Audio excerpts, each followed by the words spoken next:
Hello, my name is Aslam Anis, and I'm the National Director of the CIHR Canadian HIV Trials Network. And I'm based in Vancouver, which is in the traditional ancestral lands of the Squamish, the Musqueam, and the Tsleil-Waututh nations. It's very important to have this land acknowledgement today. Today is National Indigenous Peoples Day, and June is Indigenous History Month. Both of these important events have been made even more poignant after the remains of 215 children were found at the former Kamloops Residential School.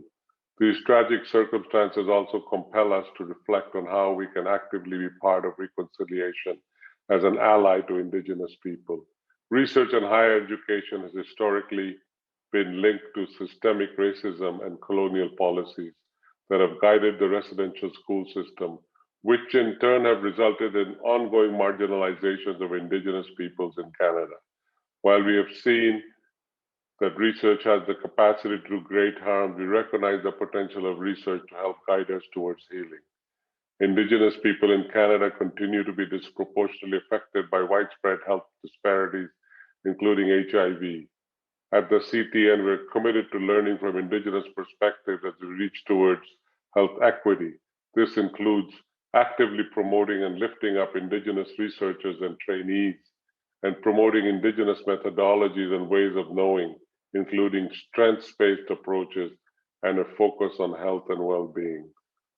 For more than 20 years, the CTN has had an ongoing relationship with CAN, including a permanent position on our Community Advisory Committee. This relationship has been an active source of guidance and knowledge exchange as we continue to strive to do our work in a good way. We're also engaged in development of resources to help guide our network members who are involved in research and clinical care with Indigenous people across Canada. The CTN is committed to open dialogue, asking research questions that are relevant to the Indigenous community and answering those questions in a meaningful way. While we are proud of the initial work we have done towards reconciliation and allyship, we know that we have many steps yet to take on this journey. Thank you.